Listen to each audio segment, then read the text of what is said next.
Thanks, Gordana, and the rest for the introduction first, and then also for you and the rest of the organizing committee for inviting me and then hosting this very nice summer school, which I've enjoyed a lot, both the technical program as well as and the lectures, as well as the social events. So, plan for today, in what remains of our Thursday sessions and lectures, we have a two-part presentation that I'll be delivering on learning graphs from data. So then we'll cover half of it before lunch. Then we'll resume, I guess, 1:30 to wrap it up with a bunch of other topics. So I just want to acknowledge Santiago Segarra, who is an assistant professor at Rice University in Houston. This material I'm going to be presenting today, most of it at least, was part of a tutorial that we jointly prepared and then delivered in some conferences in the past. So then, of course, do credit to him as well. So let's get things started. And then first question that I should try to answer is what is this lecture gonna be about? And again, as the title suggests, and I'm gonna explain a little bit now, this is about the problem of learning graphs from node observations, sometimes goes by the name of network topology inference, network topology identification. But again, it's an important problem. The question is, we've been hearing about several lectures, and Gert and Ljubisha did a lot of the legwork for me in explaining, I don't know, the merits of leveraging network structure in solving various signal processing problems as well as machine learning problems. But then maybe a question we need to address early on is, again, how do we get that graph, that network? And then Ljubisha hinted at the fact that in many physical problems, then the network is tangibly there, something we can measure. But in other cases, for example, in the context of network neuroscience, we have measurements or time courses of bolt time series, blood oxygen level dependent signals we measure with fMRI at different voxels, and then based on correlations of those signals, for example, we build what we call a functional connectivity network, which we then use for subsequent different tasks. So then the assumption that a graph is given, well, in some cases that's really not tenable in practice. So then there's really an important step to be done before, which is just building that graph, which maybe it's just a good model of the complex system of interest, interactions among many entities, or just a good representation of the data that we want to use for some downstream tasks. So then that's a little bit where we're going here, and the importance of the problem. As has been said at large in previous talks, a lot of the GSP works, of course, deal how a known graph, in a way, affects signals, filters, in neural network architectures, GNNs, and so forth. And again, even if you have a physical, tangible, maybe infrastructure network, a power grid, or the internet, and so forth, well, just the sheer scale of the system might say, okay, you have it there, but it's not trivial to measure it together. That even if you have a dynamic environment, then just to keep updated information about the topology might not be also something feasible. So even in those scenarios, just learning the topologies from data might be an important problem. And the path we're gonna be following today in this two-part lecture is to see how GSP insights and models can also inform techniques on methods of learning graphs from data in principled ways, algorithmically efficiently, and with some performance guarantees, with the ultimate goal, as I say, is to recover a latent network, if that latent object actually exists, or maybe in some cases what we just cared about is to have a model as a graph-based representation of our multivariate data. Okay, so then either settings might be important. So if you wanna read more about this topic, I suggest some papers over here, and of course there's many others, as Ljubisha mentioned, chapter 3 in the research monograph that they have co-authored with Danilo and others, then talks also at length about this topic. My presentation follows a signal processing magazine paper, an homonymous one that appeared, I don't remember, maybe 2018 at this point. There's another very good tutorial in the same signal processing magazine edition, plus proceedings of the IEEE paper that goes beyond the scope of what I'm going to cover in today. It looks a lot more about dynamic networks, the issue of directionality. For example, I just want to state that the scope of what we're going to be talking about today is mostly for undirected graphs with no directionality. Again, the problem of inferring directional connections, causal inference, it's very important, a more challenging one. And also there's a cluster of papers in a IEEE discipline special issue that appeared back in January 2020. So I don't think you can find them all together, but the papers are scattered over there if you want to read more. But of course, I can give you pointers even after this talk. If you want, you can reach me out with emails. I believe these slides are gonna be made available, so then the references are there, so then you can look at that if you want. And again, this is a class lecture, so no need to say it, but if at any point there's a question or whatever, I'm gonna be asking if things are clear or not, but then just feel free to interrupt me at any point, and I'll be happy to address any questions there may be. So in terms of the roadmap for today, I'm gonna start with most classical, I would say, workhorse methods for learning graphs from data that come from statistics for the most part, and some recent advances, of course, on those methods I'm going to be touching upon. But then clearly, to solve this problem of learning or the topology of a graph from data, clearly there has to be a model that binds the data we collect with the underlying latent object we want to recover. Okay, and then we're going to explore various, for example, under these statistical methods, for the most part, the models are probabilistic. For example, that we collect signals that are jointly Gaussian, and then the covariance of that joint distribution encodes the dependencies, hence the topology of the graph. That's one model we're going to be seeing. But then there could be others, maybe more inspired by representation of signals, smoothness, and for example, looking at signals generated via a convolutional process on a graph or a diffusion process. All of those we're going to be exploring as well, maybe just before lunch and then after lunch in the second part of this talk. Okay, so let's start simple first and then state the basic important aspects.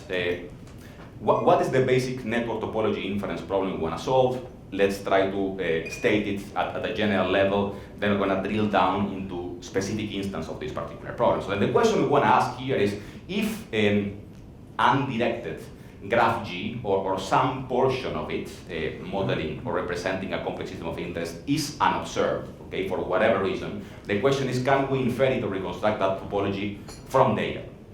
And interesting idea that has been advocated, of course, for people mostly in statistics, signal processing, what have you, is to try to cast that problem as one of statistical inference, which we often do for the sake of other things, for classification, I don't know, regression and other things. But well, how can we cast this problem of topology inference as one of statistical inference? Okay, well, then what I mean by that is, suppose that as our data were given, for instance, signal measurement xi at maybe some or possibly all nodes. So then we have data on the nodes of the graphs, maybe feature vectors or time series. So then that's something that maybe we are given.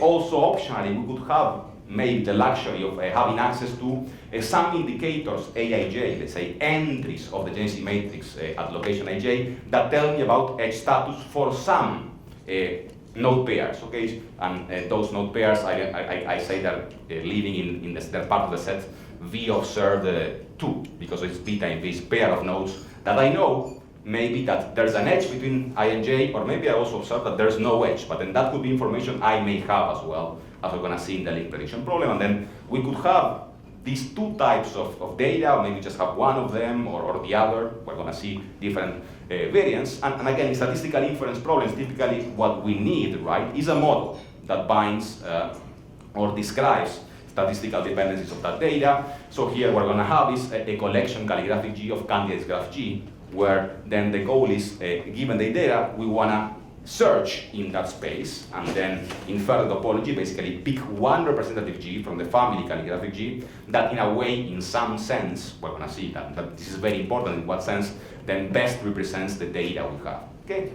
So what's the advantage of casting the problem of one of statistical inference? That, well, in doing so, right, we can bring to bear elements or kind of important conceptual tools that we have in this context to study, for instance, identifiability, consistency, robustness, complexity, how does things perform. Because again, very basic, if you think about how do I build a graph from data, then things that, I don't know, people do oftentimes, and then that's perfectly fine, kind of ad hoc procedures, right? You have maybe that data on the nodes, you compute a similarity measure, maybe a threshold or not, but those approaches, while they are fine, they in a way lack an element of validation. They don't allow us to tell, for example, how accurate your graph is in a way or so, and then these techniques can give you that benefit, which is kind of very important, of course. So then, as Eric Kolaczyk states in his very nice book, Statistical Analysis of Network Data, he came up with a taxonomy of different types of network topology inference problems. On the one hand, he says one could have link prediction problems. One could also have what he calls association network inference problems, and that's actually the focus of this lecture. And the most challenging variant of this type of problems is one he calls tomographic network topology inference. So then I'm gonna now give you a bird's eye view of each of them, just for you to get an idea. I'm gonna focus on the second, which is arguably the most commonly encountered. So then what about link prediction? Now, suppose that the object of interest that we want to recover is this graph over here. So then you have, there are what, 5 nodes. Then you have edges, which are represented as solid lines, and then dashed lines represent that there's no edge over there. Okay. So in link prediction, what we suppose is we get to observe maybe nodal features or a nodal signal, one value per node. That would be a vector per node. That's why we have the nodes colored in red, so then we get to access the nodes potentially. Plus, importantly, maybe edge status, right, is observed only for some subset of pairs in B2 ops, okay, which is a subset of the set of all node pairs. So then, for instance, as you see over here, then I know there's an edge over here, I know there's no edge over here, and so forth. Okay, so whatever is colored is the data I get in this problem setting. Now, given that data, the goal is to predict edge status for all other pairs in the set V miss, which is V times V minus V times V observed. Okay, so the idea is, for instance, to be able to tell that there's no edge over here, that's something I don't know, or that there's an edge over here, that's something I would like to predict. And again, this problem is typically encountered in recommendation systems, in dynamical networks, or which are kind of changing. Edges show up that I don't know now, and so forth. So then that's very common. Lots of solutions recently with graph neural networks and what have you. I'm not going to be focusing on that, but I can then give you pointers of more material. I have slides on this if you are interested eventually. Now, the focus of this talk is in this second rendition of the problem that goes by the name of association network inference. Target object is the same. Now, suppose that the only data we have access to is nodal information. Okay, I only get to observe maybe a scalar value at each node, a graph signal, or maybe a vector with value of features, a time series, what have you. But I only have information at the node, and then in defining association networks, then the basic premise is that we are assuming, as a modeling assumption, is that edges, let's say Aij, presence of an edge connecting nodes I and j, is defined in some sense, and I'm being loose here on purpose, if there's some non-trivial level of association among their respective nodal attributes or features. Okay, and so in a way, presence or absence of an edge between I and j is some function, okay, of the nodal attributes or the nodal signals. And then the goal, and given that assumption and that data, is to predict now edge status for all vertex pairs. Okay, that would be the idea, to try to fill up that, give it color that's missing so that it looks as close as possible to the one on the left. Now, finally, the most challenging one is one that goes by the name of tomographic network topology inference. Again, of course, in analogy with what we do in tomographic imaging, kind of imaging bisections to reconstruct a volume given just projections of the object of interest.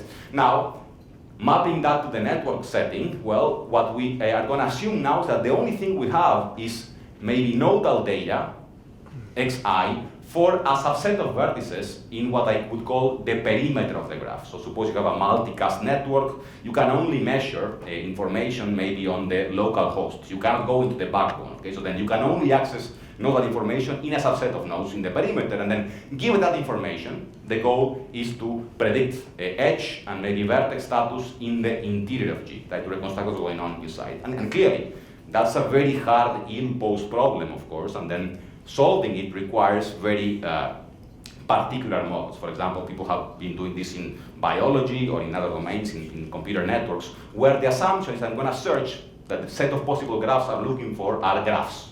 Are trees, excuse me, of course they're graphs, but they are trees, whereby then I get observations only at the leaves and I want to reconstruct upwards my tree. And then that's a restricted family of possible graphs. Well, with limited data, under some conditions, one can get the job done. But notice, right, in our progression, as we're looking different types of problems, in each of them I have less and less data. In a way, the problem becomes more and more complex. And of course, that requires stronger modeling assumptions if we want to have any hope of solving this particular problem.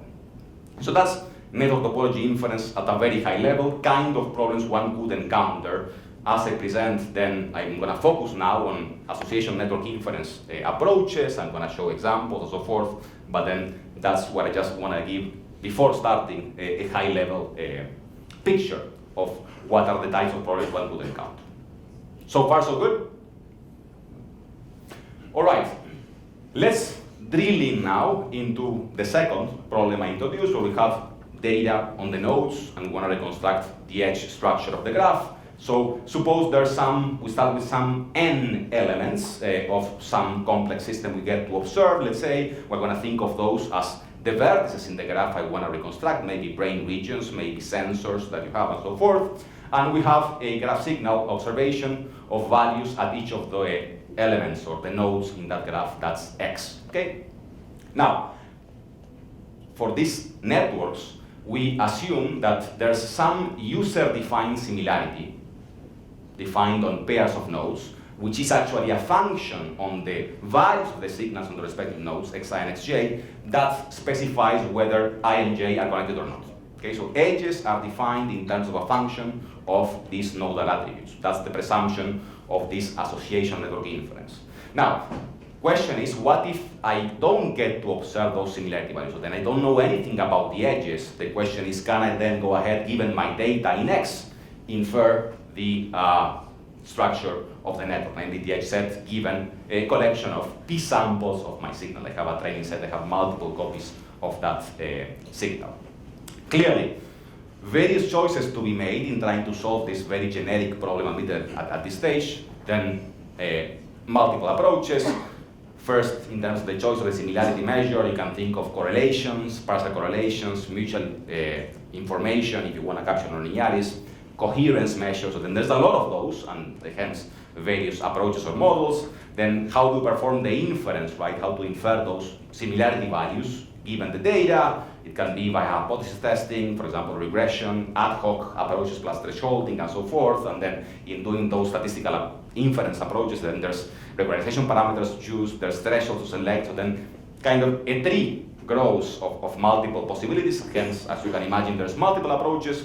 The goal today is to just give you a flavor of the most fundamental ones, I would say, just for you to get a good sense of what people have been doing in this space over the last maybe 20 years or more. So let's get started with the simplest possible rendition, a very common model, which is that of a correlation network. The idea is to consider a similarity between vertex pairs, the correlation coefficient, the person product moment correlation. That's what we're saying here. The similarity between nodes I and j is given as the correlation coefficient between the variables, the signal values viewed as random variables. Okay? So that in a way is captured the extent to which I and j are linearly related. Now, given that similarity definition, I'm going to introduce now a correlation network, a model for the graph I'm looking for. This is where I'm setting up the model, as I mentioned. Well, that's one which has edge set defined as follows, right? The edge set of my correlation network is going to be those set of pairs, ij, in b times b, for which the correlation coefficient is non-zero. Okay, so I'm asking for a non-trivial level of association, in this case in the form of being that I'm going to have an edge so long as I and j are correlated in this particular sense. Okay, so then that defines, that's a well-defined graph, right? There's n elements, and I'm defining how edges are present or not. And if I wanna now infer the structure, the topology of the graph, as you can see, right, association network inference basically in this context boils down to a problem of inferring non-zero correlations. That's what it is. I have the data, I wanna infer which pairs of variables are correlated or not. That defines the edges, that defines my graph. Well defined. And clearly, inference of the edge set of the graph in this context has traditionally been carried out as a testing problem. I have a bunch of tests, n choose 2, all possible pairs. There's that many slots where I could possibly put an edge. For each of them, I want to carry out a test, so that scales like n squared, where I test whether the correlation is 0 as my null hypothesis, or whether there's enough evidence to reject the null and hence declare I have an edge here connecting I and j. but I have a collection of tests for many pairs of nodes. So let's look at how one could carry out that hypothesis testing. Well, first thing that you know in a recipe of hypothesis test is to pick a test statistic.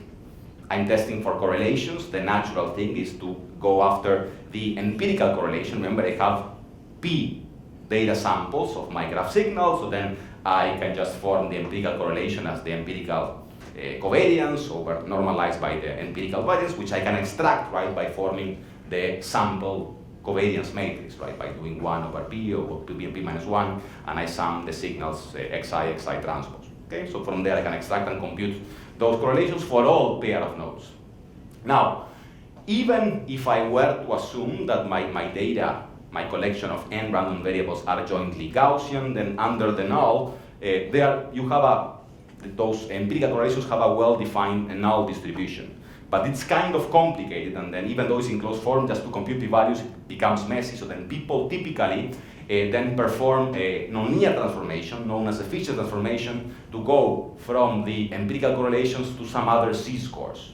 What's the advantage of those z-scores? Is that, well, one can show, using asymptotic arguments, that even if data is non-Gaussian, under the null, then the distribution of these guys is a Gaussian with zero mean, and then variance 1 over p minus 3, depends on the number of data points you have. Okay? So then, with that very simple distribution, it's very simple to assess significance and then decide and control, for example, type 1 error. So what then I would do is, in terms of how do I select a threshold to perform these tests, and again, remember, I have to do one of these tests per potential pair of edges, or at least wherever I want to decide if there's an edge or there's not an edge. So then I have a collection of tests, and I can reject then H0 at a significance level alpha, let's say 1%, 5%, what have you, by, and again, rejecting the null means declaring that there's an edge connecting I and J, if the absolute value of this z-score is basically z alpha over 2 divided by minus 3. And then what is z alpha over 2? If you have the normal 0, 1 density, then z alpha over 2 is the value, let's say, that leaves tail probability to the right and to the left equal to alpha. Okay, so then that's the idea. Now, if you do so, if you test in this way, then you know that you have an error rate control guarantee of as follows, right? If indeed the null is true and you declare an edge, hence a false edge, well, the probability of making that error is the probability of this event, of course, which is clearly equal to alpha. So then you can have a control and then know how accurate your procedure can be. Okay, so that's a very simple way to do the test. Now, interesting, again, testing, it's kind of easy, I would say, if you have seen this before, but there's interesting challenges, right, that actually arise when you're dealing with large networks with many nodes, and hence you have to perform multiple tests to declare the topology of the whole network. For instance, suppose that you test all n choose 2 vertex pairs, each of them at some prescribed level alpha, let's say 1%, 5%, what have you. Now, even suppose, just for the sake of argument, if the true graph we're looking for is the empty graph, namely the edge set is the empty set, well, because we're controlling errors, right, at the level of each individual edge, right, you have a lot of these potential edges, right? So then you are expecting then the best you can do or hope for is that you are going to declare, let's say, n choose 2 times alpha, spurious edges just by chance. That's, again, given how you are controlling things, then that's what you have to expect. And clearly this number can be actually non-negligible. And of course, if the large is huge, then this can be, as I said, non-trivial. Just to give you an example, again, it doesn't have to be a very large graph, right? You have 100 nodes, and you test at level 5%, then you expect just to make as many as 250 mistakes just by chance. So then, in a way, controlling errors when you do multiple tests, and then this is a principle that goes beyond network topology inference, but just multiple testing is a problem that people have, of course, encountered. And when you perform multiple tests, then it's not smart to control errors at the level of each individual test. There has to be a global control, and I just want to, in one slide, give you a flavor of this, even though I don't want to dive into this topic, because that would take maybe weeks, or there's courses about this just particular issue. So then the basic idea, and what seems reasonable, right, is to control errors at the level of a collection of tests, not just individually per edge. And then there's many metrics one can consider, and then many approaches. A classic one is to control what's known as the false discovery rate, or do FDR control. and if I say my FDR is upper bounded by gamma, that's something I specify instead of alpha, let's say, what I'm controlling, what's FDR is basically just the ratio of the number of false edges you detect over the total number of edges that you are detecting. You know, when you want to keep that in check less than gamma, and there's many ways to accomplish that. And if you look at any statistical package or toolboxes in MATLAB, then when you have multiple tests, you can actually just impose or run these routines to have this type of guarantees. But then one very simple way, a classic one by Benjamini and Hochberg, to control FDR at level gamma is to go as follows. Very simple recipe. We are performing n choose 2 tests over all possible edges, right? Let's call that n bar. For each of them, I compute my test statistics, so then I can compute a p-value because I know the null distribution. And the idea is to sort all those p-values from smallest to largest. The smallest ones are the ones which I have more confidence, there's more evidence for the data in terms of rejecting the null, saying there's an edge over here. Okay, so from smallest to largest. And then what I'm gonna do is proceed one by one iteratively as follows to reject the null, that is, declare edges for which this is satisfied. Okay, an inequality over here. So then I start with the first one, I check P1, my smallest p-value. Is it smallest than 1 over n bar times gamma, for given gamma? If it is, I say there's an edge here. I move on to the next one up until I get to some pk star, which is for the first time exceeding k star over n bar times gamma. That's where I stop. Okay, again, the ones which I have more confidence, I declare. The other ones, I say there's no edge here, and that guarantees that the FDR is going to be less than gamma. Right? That's something just to be aware. But again, details are not important. The message is we have to perform a lot of tests, and beyond this being, of course, computationally non-trivial. If you have, again, million nodes, then just doing all these tests is not trivial. So then there's challenges there, but also statistical in terms of error guarantees. One has to be careful and control errors at the level of multiple tests. And again, this is something that holds true in any domain, not just testing for edges in a network. Now, correlation networks, among many, have one important limitation beyond just capturing linear effects and what have you, which is as follows. In a way, they could be affected by confounders or by mediators. And then what do I mean by that? As you know, right, correlation does not imply causation. And suppose that, and clearly, I could pick up a high correlation between a pair of nodes or a pair of vertices I and j if truly they influence each other, and then that's great. In that case, correlation networks might work. But it could happen, of course, that my correlation coefficients could be high if maybe I and j are both influenced by a third confounding variable or a group of other confounding variables that's kind of affecting each of them, and then I pick up a correlation, but that's not a representation of direct influence between the two nodes of interest. And then if I want my graph to capture direct influence between pairs of random variables, then correlation networks might fall short because the effects could be induced by some other confounding variables, right? So then how can I account for or control with these potential in confounding effects? Well, one way to mitigate that problem to some extent is to introduce the notion of partial correlations, which are better ways of controlling maybe direct influence between target pairs of nodes as I wish to do over here. So then the idea is that suppose I'm focusing now on whether there's an edge between nodes I and j. I'm gonna then consider a group of m other latent vertices for which I wanna control. I may suspect this could be confounding I and j, so then for some m, and this could be maybe all other nodes, so m becomes n minus 2, could be just one node, so m becomes 1, or could be 4 nodes, let's say. So then I can play with that in principle. That's, again, depending on domain knowledge. And again, regardless, for some m and for some vertex indices, I have a set of vertices which are not I or j, for which I want to control their effect. Okay, so then having defined those notions, so then I have my variable xi at node I, my variable xj at node j, and I want to adjust for the effects of all those m nodes in the set Sm, which I collect in this vector xsm. Well, the partial correlation of I and j given Sm is defined as follows, again, in a very natural way, by just looking at conditional variances or covariances, as you learned in your probability class. Okay, so then in a way that's controlling for the effect and trying to focus better on the linear relationship among I and J. Now, how do we compute these partial correlations? There's a standard mathematical recipe. I'm gonna skip these details, but then you can do it recursively. It's, again, a mechanical process that you can see in the slides afterwards.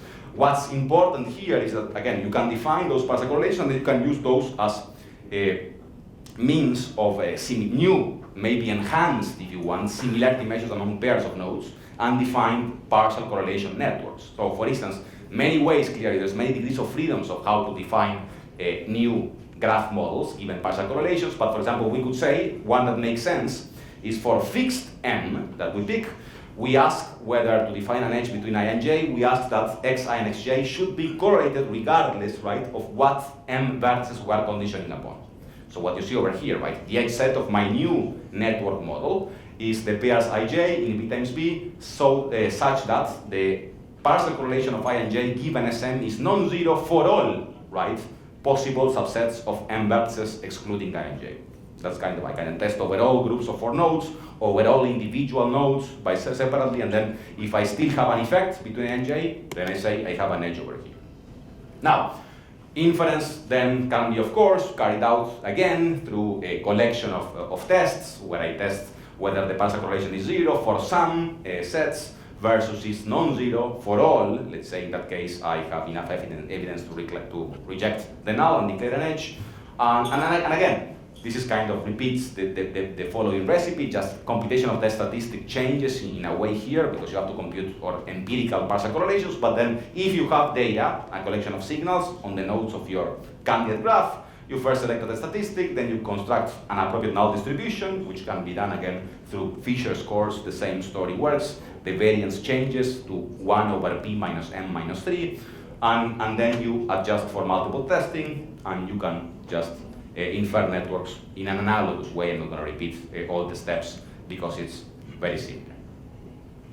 Now, time for an example.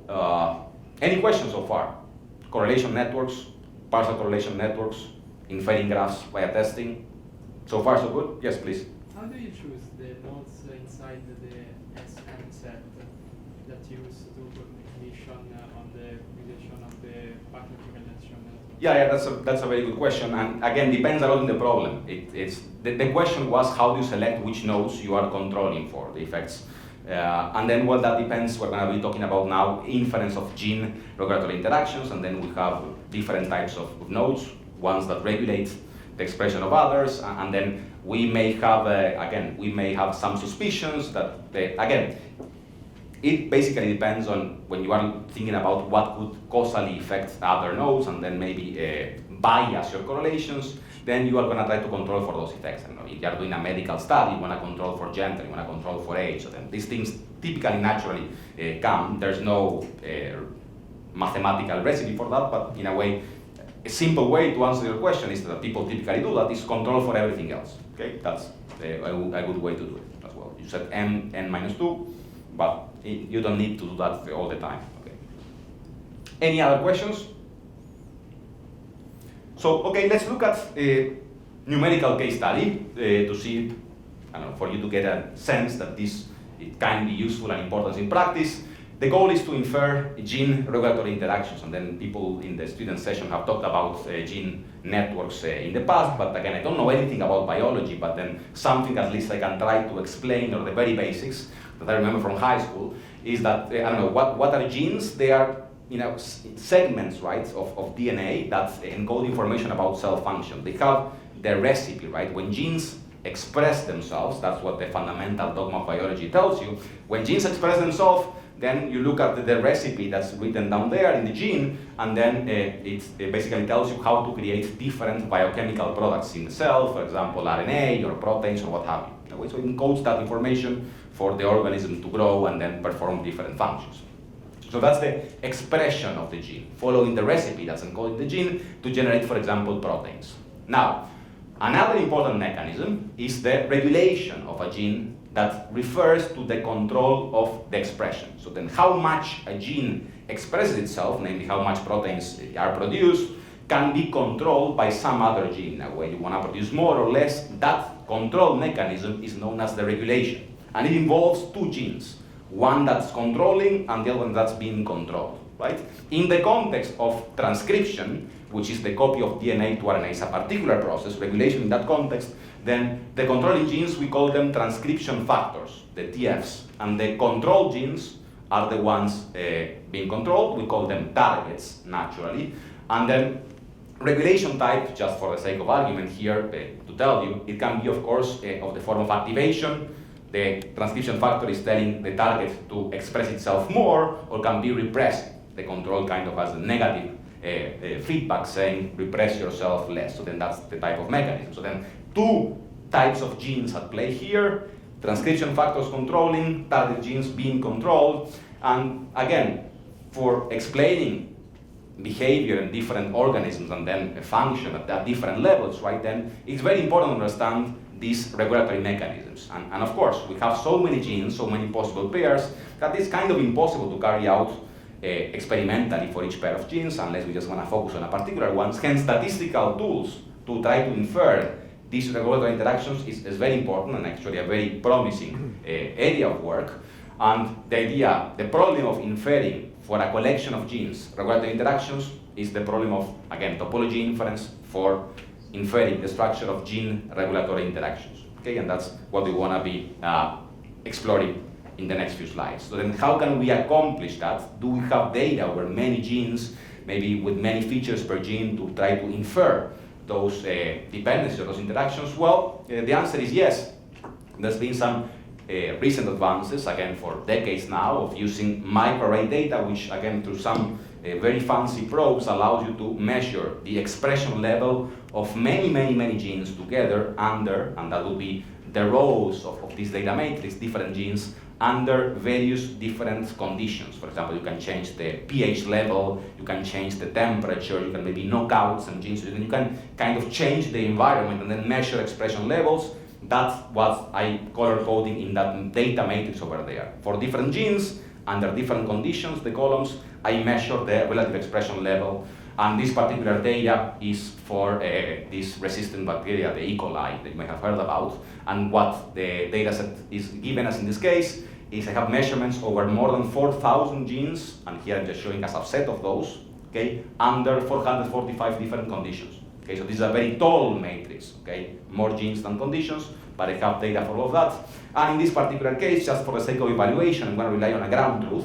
I know that there are 153 transcription factors, and we know some TF target pairs which are already documented in a database known as RegulonDB, and then I can see now through some methods whether I can recover those pairs and how well I did, and maybe discover some new ones which are maybe worthwhile to go to the lab and then check if indeed there's some interaction here. So then that's the plan. So in this context, genes are going to be the nodes, the rows, and then for each row vector over here is my vector signal xi, is my replicates, my p replicates. Then p is 445 in this case, okay? And then n would be 153 because I'm going to focus on regulations between transcription factors to some other potential target genes. So what are the methods we're going to be testing?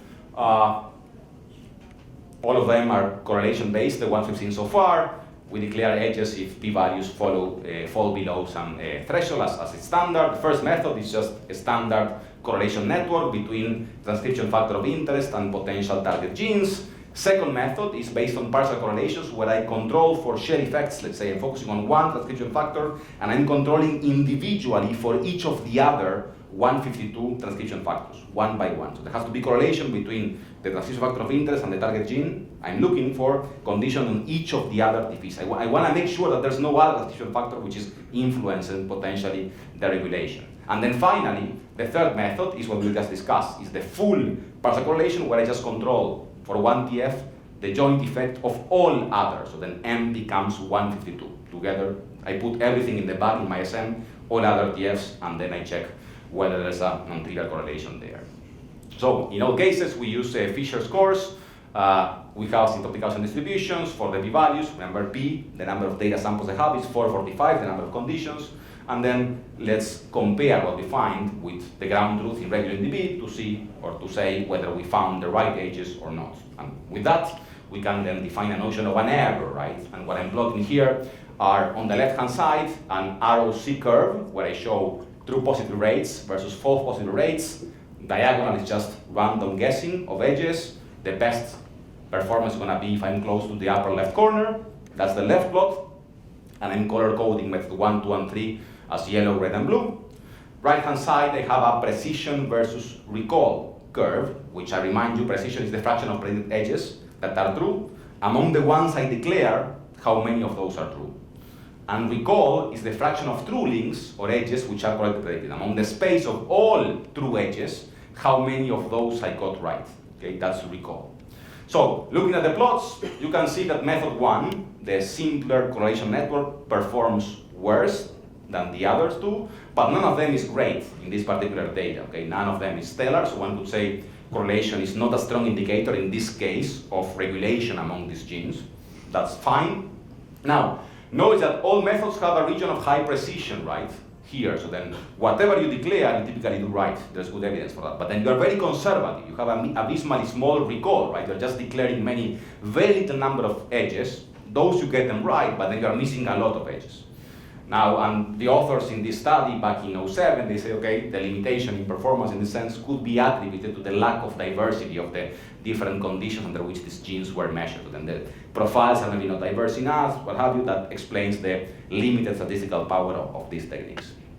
Now, of course, of interesting, right, in biology, many times the goal of these studies is, again, because you cannot carry out experiments for all possible pairs of genes, is to, through statistical techniques, you carry out at a very high dimensional level, let's say, at a large scale, you can perform microarray experiments. That's feasible, and then with statistical tools, you may want to discover potentially unknown regulatory interactions. That would be the end goal. Of course, on top of validating ones that you may know already, right? And here, just focusing on one transcription factor, this gene LRP, in this particular experiment, 11 interactions were found for them. 10 were experimentally confirmed, the dotted lines, okay? One of them, they did the experiment, they say, this is not regulating the gene ILBL. 5 interacting target genes were new, and then 4 of them were present in the regular NDB, but not as targets. So then some new things were discovered here among the set of few edges that were discovered. Some information were new, and you can corroborate those that you suspect, or you want to double check things through experiments, and that's things that people typically do. Okay, any questions? Yes, please, Kurt. So on the previous slide, which was the predictor that performed worse than the others? Method 1 is correlation networks. The one that you don't compute is not based on partial correlation. You're not controlling for anything. You have confounding effects. That's the one that performed slightly better than chance and slightly better than the other methods. The two based on partial correlations performed the best, I think, and I don't have the values of the end or the curve to tell you which one was best, but you see they're almost equivalent. So no conditioning performed the worst? The worst, yes. Okay. Yeah. Any other questions?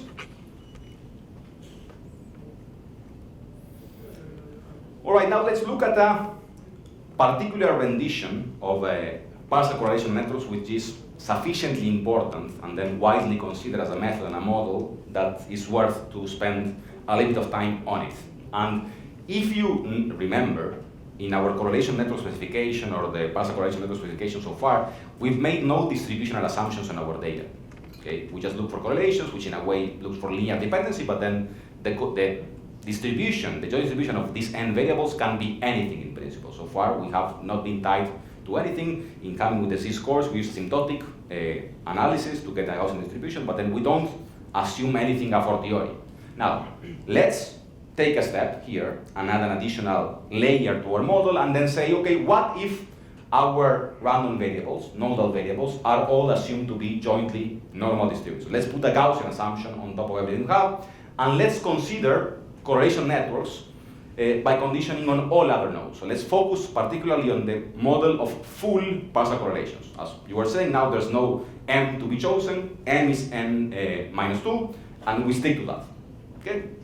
Well, as you know, right, once we have Gaussian assumptions, verses which have partial correlations equal to 0 imply that they are conditional independent ij, xij are condition dependent given all other variables. Because we know under Gaussianity, uncorrelatedness implies independence, so then we get that in this particular setting. So then with that observation, right, we can define the conditional independence graph or a conditional dependence graph, whichever way you want to look at it, as one which has, under these assumptions, edge set as follows, right? It's one for which I and j are connected if they have a non-trivial, meaning non-zero, partial correlation, I and j, given all the other nodes. That's what I call their V minus ij.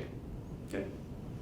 So then this is of a particular case, what we've seen so far, of partial correlation networks, that goes under the name of a undirected Gaussian graphical model or a Gaussian macro-random fields. It's just a graph that's encoding conditional dependencies or independencies among pairs of random variables.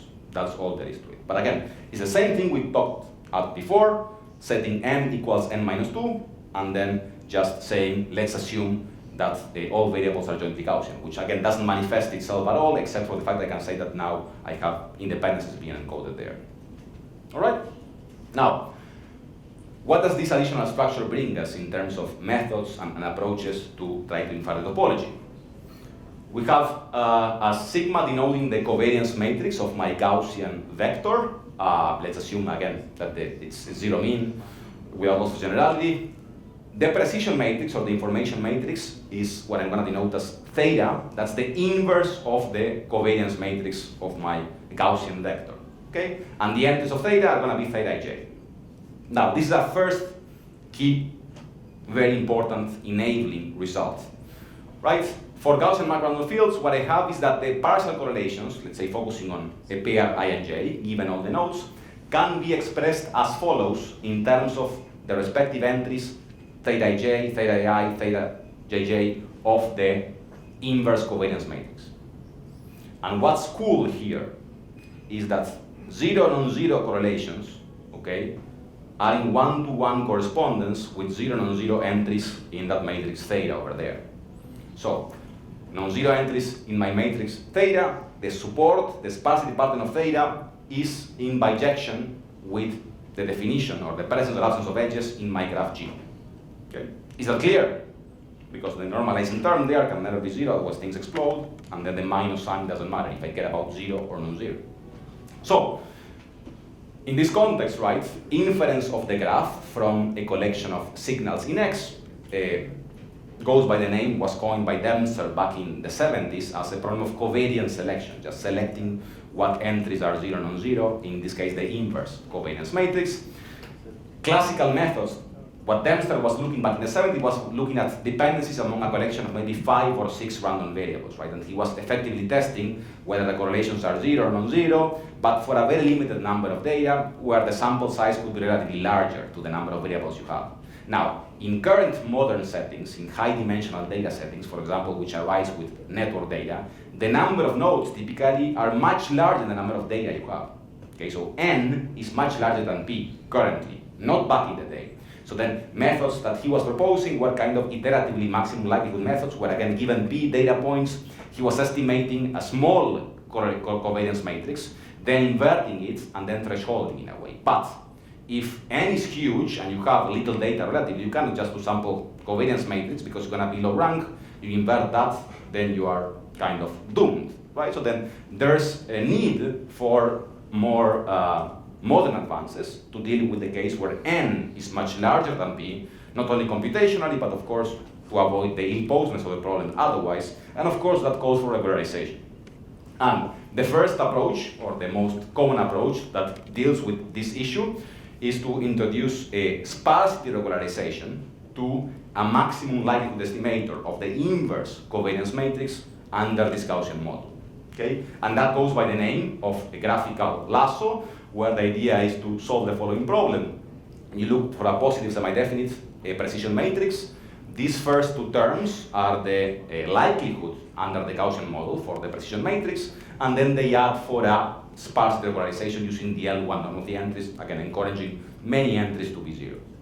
That's, again, very useful and effective even when p is much smaller than n, and even if you truly don't have sparsity, you might just be happy with a sparse model because you just want to have a few most important links for the sake of interpretability. You have many variables. Maybe just care about identifying which are those which are more related. And then sparsity in that case is well motivated. Like in the lasso, right?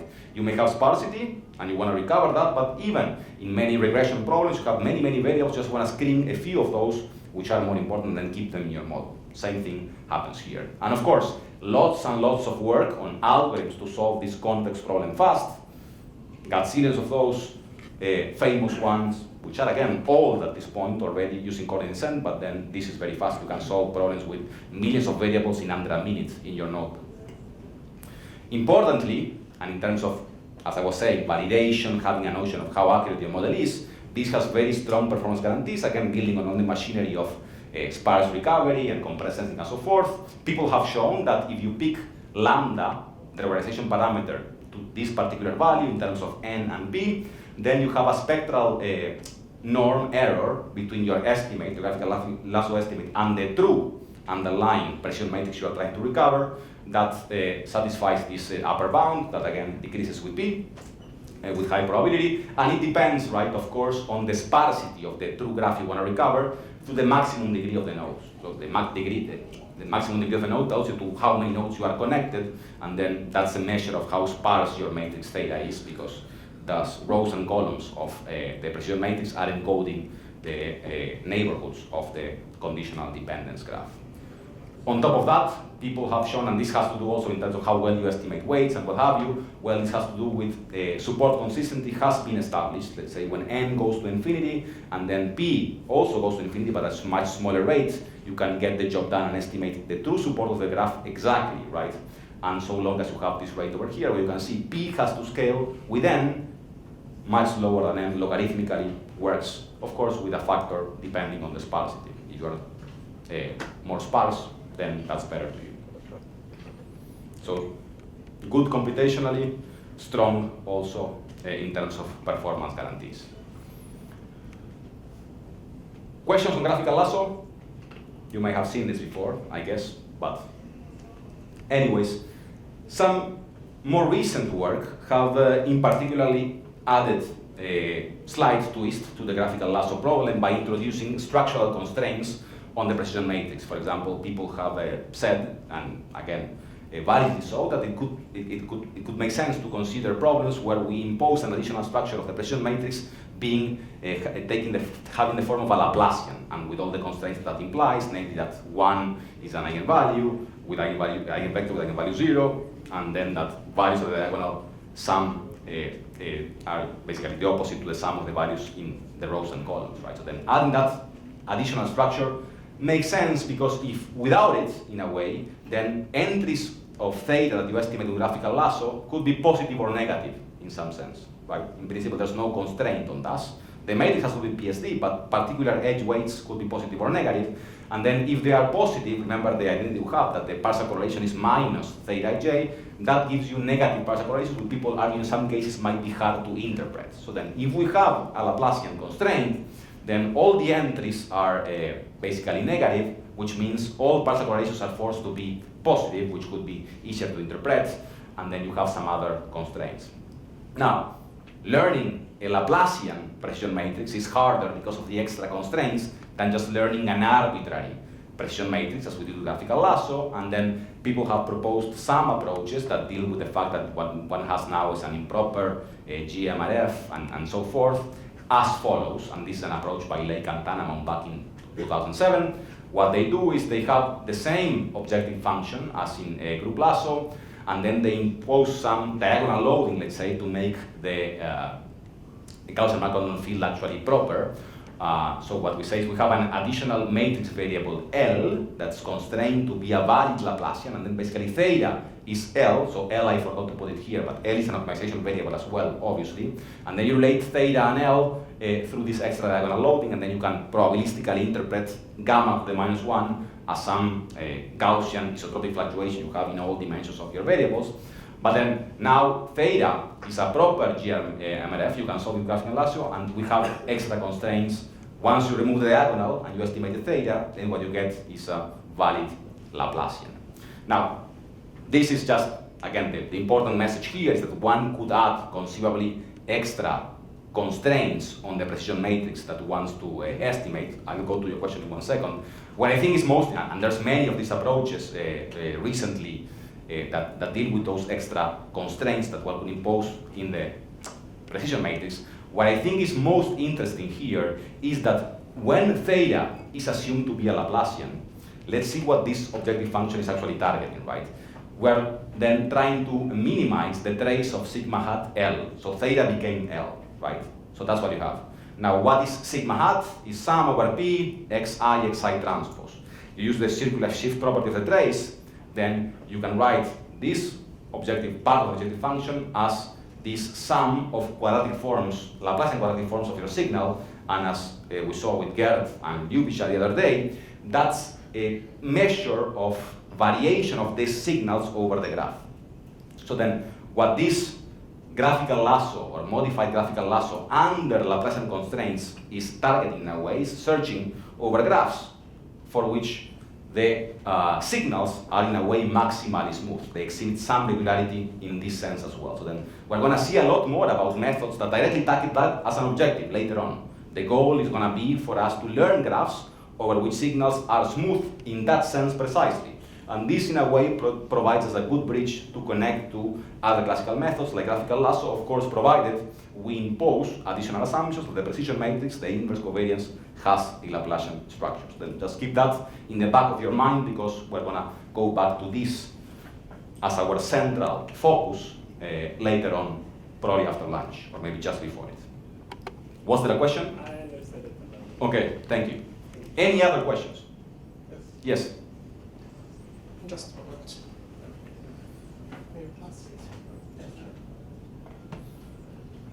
So I remember that recently people have shown that the sparsity constraint, if you plug in a Laplacian, has no meaning because whether you add it or not, doesn't matter.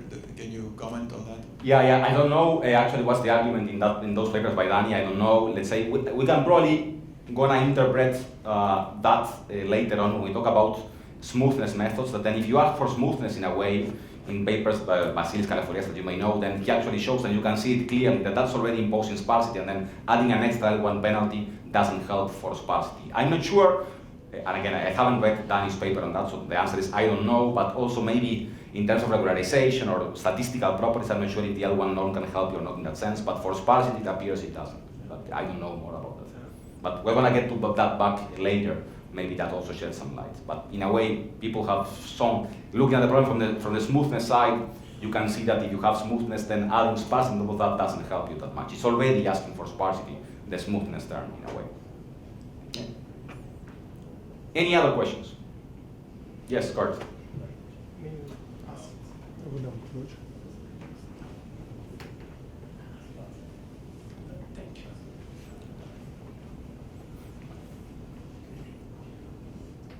Thank you. So with these Laplacian constraints, the most apparent thing is that you can control smoothness of graph signals. Are there any ways that you can be kind of clever with this and use Laplacian constraints to model other sorts of graph properties? Yeah, there are. There's a whole line of work, at least that I know, by Antonio Ortega's group and Daniel Palomar's group, that they, again, looking at the Laplacian, and again, the spectrum of the Laplacian tells you a lot of information about how the graph can be, and then with adding a Laplacian constraint, then that opens the door for imposing spectral constraints, let's say through eigenvalues, and eigenvectors of the Laplacian that allows you to, again, like for example, recover trees or recover some other type of graph, regular graphs and so forth. So then that opens the door for that. Computationally, probably becomes more challenging, but then there's been work that optimization-based work to deal with those problems. But in a way, that helps that. By controlling or playing with the spectrum of the Laplacian that you now have, in a way, a direct handle to, then you can ask more of the graphs you're looking for, indeed, and people have looked at them. Yeah. That's really interesting. Thank you. Yeah. All right, so let me give you now a different approach to tackling the problem of Gaussian graphical model selection, which is learning a graph, a full partial correlation network under the Gaussian assumptions. We saw graphical lasso. Let's look a different one where in a way covariance selection meets or leverages sparse linear regression. Okay, so let's see how this goes. The idea of these so-termed neighborhood-based regression approaches to graph estimation in this context is to just estimate neighborhoods, or namely the connection of each node separate. Let's do it node by node. I'm going to focus on node I, and I want to decipher only to what other nodes I is connected, namely identify its neighborhood. Okay, and then I'm going to sweep over all nodes. I get the whole graph eventually, and then the job is done. So then the idea is to estimate neighborhoods, which I'm denoting as Ni. That's the set of nodes J, which are connected. Basically, Ij belongs to the set in the graph I wish to estimate. All right, so then first observation. Consider one variable. Let's isolate and focus on node I, and let's consider the random variable xi, and let's find, or let's write down what the conditional mean of I is conditioned on all other variables. Okay, that's what I'm calling in the vector x except I, which is a vector which has length n-1. Okay, you can see I'm skipping xi over there. So what's the conditional mean? I have a jointly Gaussian vector. The conditional distribution of 1 given all the rest. We know it's Gaussian as well. Let's just focus on its conditional mean of xi given the vector. I claim that's a linear function of all the other variables, x except I. Many ways to see that's the case. You can do the math if you want, write down the distribution. I claim, if you recall your estimation theory, right, the conditional mean is the minimum mean square error estimation, the MMSE estimator of the variable, in this case xi, given the data, which are in this case all other variables. Okay? And we know that when the data is Gaussian, MMSE estimators are also linear MMSE estimators. Hence, the optimal prediction of xi, given all other variables, is a linear function of my data. In this case, I view my data as all other variables. So then that expression makes sense, and the optimal coefficients are some beta parameter. This is a vector. Beta I are the coefficients of the prediction for predicting the variable in node I given all other variables. And that's an n-1 dimensional vector of coefficients. Second key important enabler observation. One can show that the entries of that vector of coefficients, beta I, is expressible in terms of entries in the precision matrix, again, theta, as follows. The jth entry, that tells you in a way that how you predict xi from what component is coming from node j, xj, well, can be in this form. And what's the observation again? We have this bijection, right? You can see non-zero entry beta ji, if and only if you have a non-zero theta ij in your precision matrix, which, as we know, that means if and only if we have an edge connecting I and j in our Gaussian graphical model. So, in other words, right, they support the sparsity pattern, what's zero and what's non-zero, of this vector of coefficients of the optimal predictor, right, is encoding the neighborhood exactly. If you have a zero in that vector of coefficients, that means at the jth position, that means that I and j are not connected. If you don't have a zero, then they're connected. That's important. Is that clear? Okay. Well, this suggests, of course, then that we can infer the graph going node by node by learning its neighborhoods one by one by solving a collection of least squares regression problems, right? By solving, that's the MMSE estimator problem I just described. And of course, I don't know the expectation because I don't know the distribution, but I'm going to rely on data. Remember, I have p samples of each variable, and then using regularization, of course, for sparsity as well, because I'm looking for a sparse support, a sparse neighborhood, then what people have advocated in this neighborhood-based regression problem is to go node by node and solve this auto-regression problem with sparse regularization, where again I'm trying to fit measurements of the ith variable to measurements of all other nodes, okay, plus sparsity regularization. So it's a collection of lasso regression problems, one by one. And I can do that in parallel, so that if you have a million nodes and you have a million machines or processors, you can run them at the same time. So kind of cool. Now the question is, does this work, right? That's the other thing, because in a way I'm doing it in a separate way, not jointly as I do in graphical lasso. First problem is something that you may have noted that we have to deal with here. We're looking for undirected graphs, right? And then when I estimate, for example, the influence of j and I from the perspective of I, right? The fact that this is non-zero, that maybe when I solve the problem here for I, and I look at the jth entry, if that's non-zero, it tells me j and I should be connected. But also when I estimate the problem now from the vantage point of j, I look at the ith entry, and then because I'm solving them separately and I have noise, there's no guarantee that if one is non-zero, meaning telling me an edge should be here, the other one is going to be non-zero as well. Okay, so then I have to combine those two because I'm doing it twice. Symmetry is not enforced here a fortiori. So then, well, I have to combine the information in my estimated neighborhood of I and j, let's say for any pair of nodes I and j, to enforce symmetry. You can think of an OR rule, which makes sense. I'm going to say that I and j, I'm going to declare an edge in my graph if this guy is non-zero or if that one is non-zero. So long as one of them is non-zero, then I'm good to go. You can also have an AND rule that requires declaring an edge if and only if both of them are non-zero. Well, interestingly, one can show that the estimated supports are consistent regardless of the rule under some technical conditions. Again, you can do it for very large dimensional n, even with significantly less data, so long as you have some scaling rule. There's an explicit expression for lambda and rates and so forth, and you can find those in papers that I can point you if you want. These are classic papers as of now. Okay, but question, yes?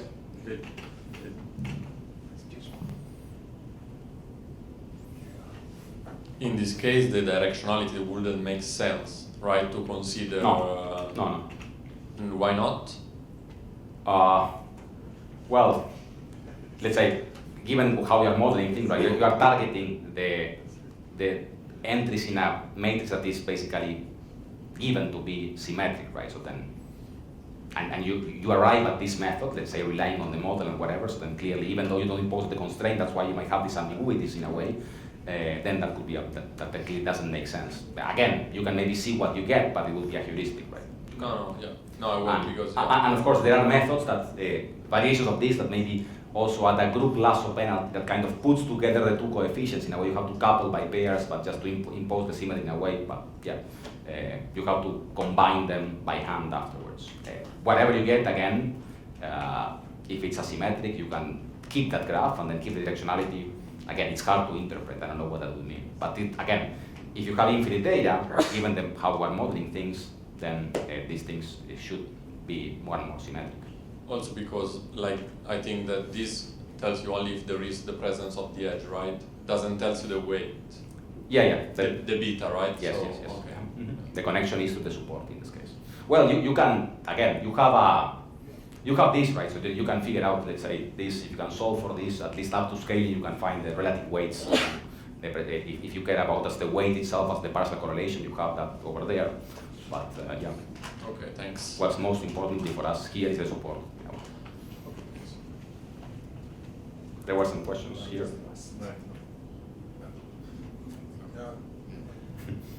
Yeah, doesn't this look like the structural equation models that people also advocate in the end? Isn't this the same, that you say, okay, I connect my X to all my neighbors with an A matrix and? Yes, it does. And let me just because see. they advocate that this is for directed graphs, right? And then you can find the directionality and everything. Yeah, could be. I'm not sure actually. There are some issues on for structural equation modeling, and then there are some issues on identifiability when these models are. And I'm not sure. I think it might be the case, and I'm not sure that if it's Gaussian, I think it might not be identifiable unless you have a nonlinearity or whatever. So then, in this case, it might not work. So that's where the things, the disconnect might be. But clearly, maybe use this for. Again, you don't have any guarantee that's what happens unless you do something more. In this Gaussian case, let's say, if you get this directed graph, all this performance analysis comes from, again, working with the fact that you assume that the data were Gaussian and so forth, so then that's where you can claim things. If not, then, yeah, I don't know. Maybe, not sure, but maybe in a structural equation modeling, you also enforce a self-loop. This is the difference between the two. So you are looking after graphs that it's also a self-loop on the node. So typically no. I think you typically have diagonal equal to 0. But again, maybe there are other models that have this self-dependency, but I think typically the diagonal should be 0 in those models, to my understanding. But they have these exogenous variables. As well. To make it identifiable. So yes, yeah. You have independent noises and so forth. But even if those independent noises are Gaussian, that will be the residuals here of the estimation, then I think in that case it's non-identifiable unless you have nonlinear mechanisms. Again, I'm not super sure about this. Victor.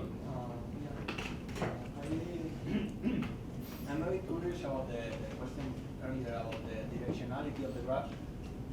I'm curious about, would this method work if the underlying graph is directed? Sorry, I mean, I know that it's based on Gaussian models and on covariant matrices, must be symmetric, but if we run this this algorithm on some data that we know that the underlying graph is directed, would it work, or could you please comment on that?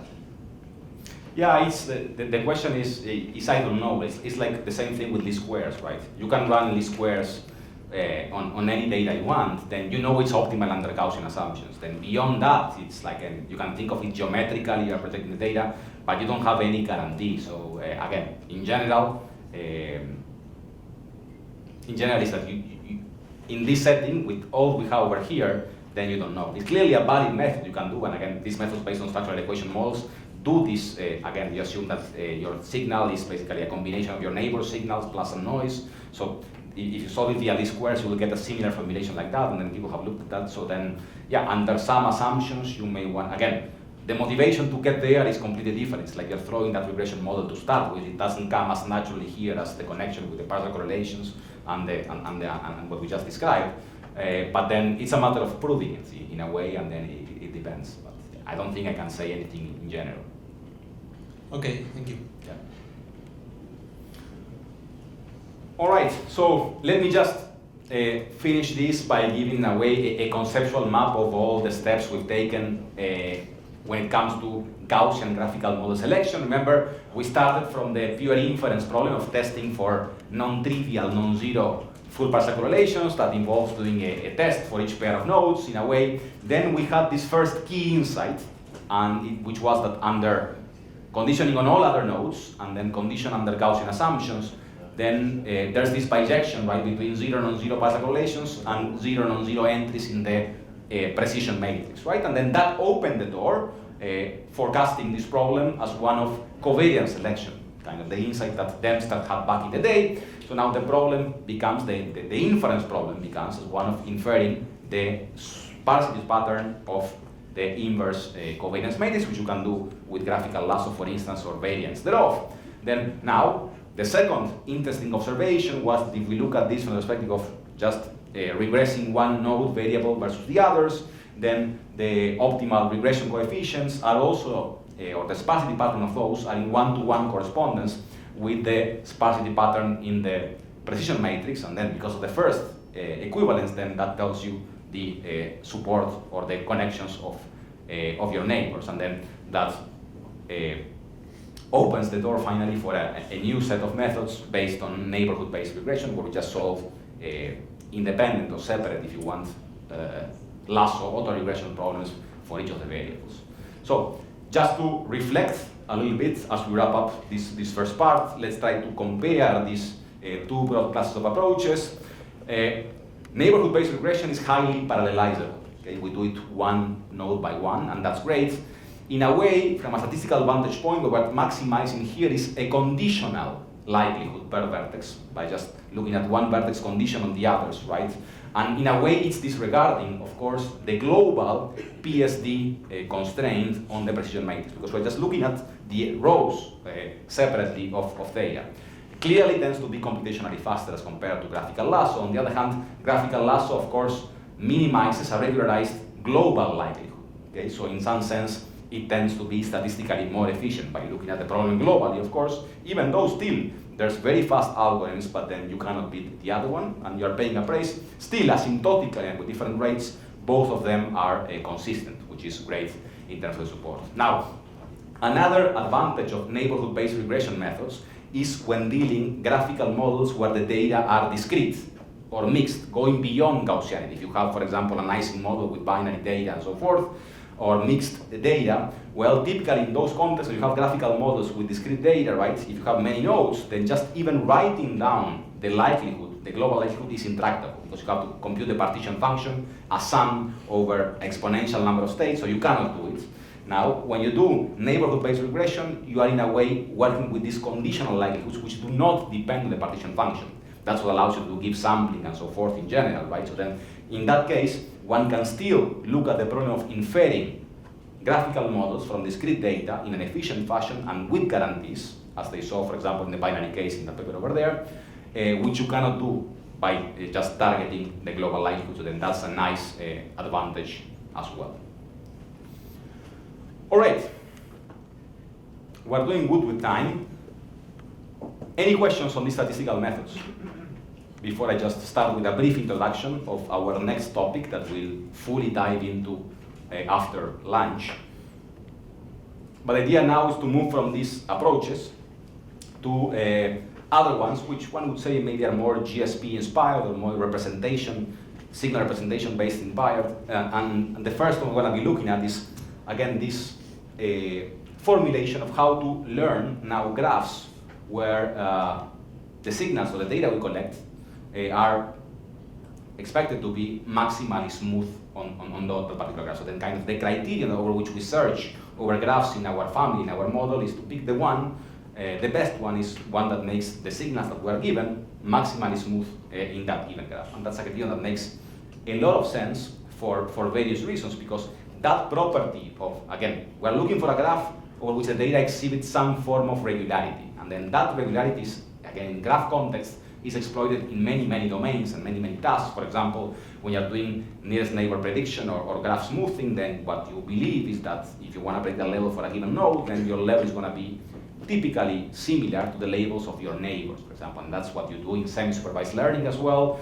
And also, if you're thinking about construction of learning or learning of efficient signal representation basis for graph data, well, if you learn a graph over which your data is smooth, if you think about in terms of GFTs and so forth, what that means is that the data is going to be band limited in that basis. Okay, so then if you learn a graph over which signals are smooth, if you extract the eigenvectors of the graph, hence you have the GFT basis, then you can represent some other test data, of course, assuming it comes from the same distribution, in an efficient way, because you know that smoothness means band limitedness. And of course, the most important reason actually would be that many real-world network data are smooth on underlying networks for various reasons, but then you encounter that, for example, in recommendation systems, on protein function annotations, temperature fields measured by sensor networks and what have you, and also in many cases there's an underlying mechanism that, again, explains network formation, which is in a way conducive to smoothness of the signals on the graph. For example, just think about forming friendships in social networks. Then we typically become friends of people which think similar to us, or we have similar interests, right? So then if we can encode individuals with a feature vector of the demographics or preference, likes, dislikes, then it's likely that in a social network, two individuals that are friends are going to have very similar feature vectors. That's kind of natural. So then in that context, graphs, social graphs, and if you look at the features on those social graphs, then those feature fields are going to be smooth over the graph. And maybe there are some mechanisms based on latent variables that, again, you define edges based on similarity in latent space. That, again, is another approach or underlying mechanistic process that will explain that network formation is going to be such that typically signals on those networks are going to be smooth. So, in that general content, the problem that we'd like to address is the following. Suppose we are given observations as before of graph signals, let's say P of those. We want to search for a graph such that the signals in the training set are smooth on G. And smooth in what sense?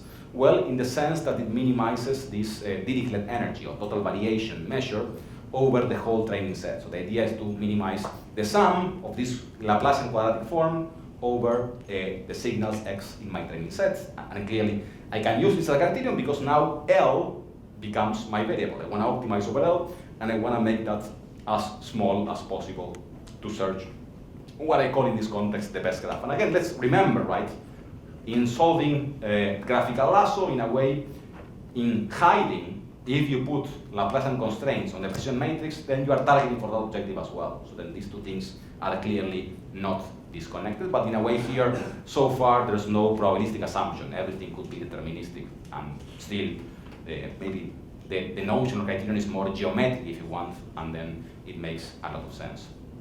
Let me give you a couple of examples, just to motivate that signals actually are indeed smooth on many graphs. Here you have Baker yeast data.